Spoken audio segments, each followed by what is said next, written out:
নবাবের জেলায় এক অন্য নববর্ষ। যে ছবি আপনারা পরপর দেখলেন, যে হালখাতা করতে পারছেন না কোনো ব্যবসায়ী, কোথাও আবার নিজেরাই ব্যারিকেড দিয়েছেন। মুর্শিদাবাদে এভাবেই ফিকে হয়ে গেছে বর্ষবরণের আনন্দ। ওয়াকআপ অশান্তিতে একেবারে তছনছ হয়ে গেছে শামশেরগঞ্জের শেখ মুজিবের মিষ্টির দোকান। ফাস্ট ফুড তো ফাস্ট লাইফ এর একটা পার্ট, সো প্রবলেম তো হবে, বাট আমার সলিউশন তারা তারা তারা। 5 দশক ধরে গ্যাস অম্বল ও পেটের সমস্যার একমাত্র সমাধান গ্যাস নল। শামশেরগঞ্জ থানা থেকে ঢিলছোড়া দূরত্বে এই মিষ্টির দোকান জনপ্রিয় সুইট, যেখানে দোতলা জুড়ে এই যে দোকান তা কিন্তু ভাঙচুর করা হয়েছিল। এবং সেদিনকে মালিক যেটা বলেছিলেন যে সামনে পয়লা বৈশাখ, মিষ্টির অর্ডার প্রচুর পরিমাণে ছিল এবং আচমকা এই হামলার জেরে তিনি কিন্তু প্রভূত ক্ষতির সম্মুখীন হয়েছিলেন।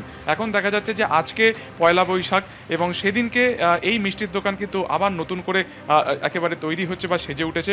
ভাঙা চোরা যে এই যে শোকেস রয়েছে এর মধ্যেই কিন্তু মিষ্টি সাজিয়ে তারা কিন্তু অপেক্ষা করছেন ক্রেতার জন্য। এবং স্বাভাবিক হচ্ছে ধীরে ধীরে এই অশান্ত যে শামশেরগঞ্জ এলাকা সেটা বলাই যায়। আমরা কথা বলবো, তুমি এখানে কাজ করো? জি, আমি এখানে কাজ করি। এই যে ভেঙে গেছিল দোকান, তো এটা তো ভাঙচুর করা হয়েছে। এখানে ভাঙচুর করা হয়েছিল, সব লোকে সব ভাবনা চিন্তা করছিল ভাঙচুর হবে বা লুটপাট করবো, আমরা সব ভাবনা চিন্তা ছিল আদের। ঠিক আছে, কিন্তু আমরা বলতে পারছি না কারা ভাঙচুর করেছে, ঠিক আছে, আমরা বলতে পারছি না ভাঙচুর কারা জানা। কি দোকান খুললো? হ্যাঁ, এখনই আমরা দোকান খুললাম। কি ভাঙচুরে আমাদের লোককে সেবা করছি, তো কাস্টমারকে মিষ্টি খাওয়া দাওয়া হতো। এই দেখতে পাচ্ছি এখনো তো অনেক কিছু ভাঙাচোরার অবস্থাতে রয়েছে, তার মধ্যে দোকান শুরু করলো। হ্যাঁ জি, আমরা এখন ভাঙচুরে এখন দোকানে তাও শুরু করলাম। পয়লা বৈশাখে মিষ্টির অর্ডার এসেছে, পয়লা সে অনেক অর্ডার এসেছিলো, আমরা দিতে পারিনি ভাঙচুরের জন্য। ঠিক আছে, আবার অর্ডার পেলাম। আবার অর্ডারটা আপনার অন্য বছরে তো আজকের দিনে এরকম প্রচুর এখানে বিক্রেতা থাকে, মানে ক্রেতারা থাকে, তোমরা তাদেরকে এসব মিষ্টি বিক্রি করো। আজকে সেই তুলনায় অর্ডার তো অনেক কম নিশ্চয়ই। হ্যাঁ জি, একটু কম আছে। ঠিক আছে, অর্ডারটা আপনার ভাঙচুরের জন্য তো লোক আসা যাওয়া একটু কম করছে। দেখা যাচ্ছে যে এখনো ভাঙচুরের যে চিহ্ন তা কিন্তু স্পষ্ট। একেবারে দোকানের সামনের যে অংশ রয়েছে বার্নার বা যেখানে একেবারে মিষ্টি থাকে সেই সমস্ত জায়গা কিন্তু পুরোপুরি ভেঙে রয়েছে। তার মধ্যেই আজ থেকে কিন্তু নতুন করে শুরু হলো এখানে বিকিকিনি। ক্যামেরা অতনু কুণ্ডুর সঙ্গে সুকান্ত মুখোপাধ্যায়, এবিপি আনন্দ, শামশেরগঞ্জ। এটা কি প্রতিবাদের ছবি? একেবারেই নয়। ওয়াকফ আইনের বিরোধিতায় প্রতিবাদের নামে হিংসার তাণ্ডব চলেছে।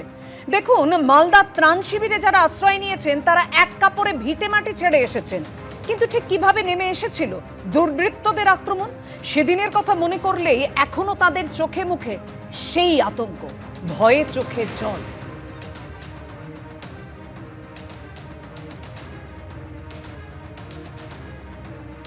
রাতারাতি ভিটেমাটি ছাড়তে হয়েছে বহু মানুষকে।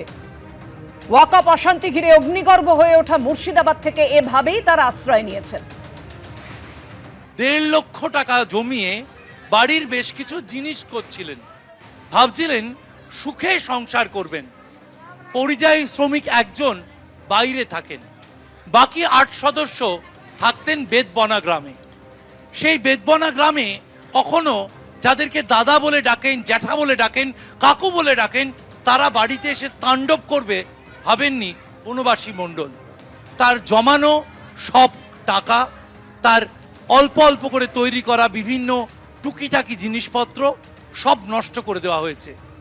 গত 7-8 বছর ধরে তিনি বিভিন্ন সময় ঋণ নিয়ে যে জিনিসগুলো করেছেন তা সব নষ্ট, সব হারিয়ে আজ এই মালদার বৈষ্ণবনগরের পার্লালপুর হাই স্কুলে এসে ত্রাণ শিবিরে রয়েছেন বনবাসী মণ্ডল। সেখানেই তিনি খাওয়া দাওয়া করছেন, বাড়ি ফিরবেন কবে বুঝতে পারছেন না বলছেন বনবাসী মণ্ডল। অভিযোগ জানিয়েছেন সুকান্ত মজুমদারের কাছে।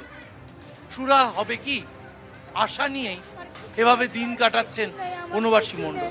সব শেষ করে দিয়েছে, কিছু নেই আমার বাড়িতে। আমার মেয়ের বিয়ে কেন করে দিব, কেন করে পয়সা জমাবো, কিছু নেই আমার বাড়িতে। আমার 13 বছর হয়ে গেল মেয়েটার, কেন করে বিয়ে দিব, কেন করে পয়সা জমাবো, কিছু নেই, সব তো আছে না, কিছু নেই। খাবার ঢুকে নেই, আপনি করে খাবার কিছু ভিতরে আটকা হয়ে গেছে। লাথে লাথে মেরেছে, পায়ে আমার ব্যথা করছে, শুনবে কিছু নাই। আমার খুব সব শেষ করে দিয়েছে। দুটো মেয়ের লেগে নাকের করাচ্ছি, সোনার ওই নাকেটি করিয়েছে। আমার ছেলে লক্ষ্মী ভাড়ে 1000 টাকা বিস্কুট খায় না, 4টা খায়নি, কীর্তনে লেগে 1000 টাকা লক্ষ্মী ভাড়ে জমানো পয়সা ওটা বলিয়ে নিয়েছে। আমার ছোট মেয়েটা মেলা দেখবো বলেছে, 350 টাকা জমাচ্ছে, ওটা উলিয়ে নিয়েছে।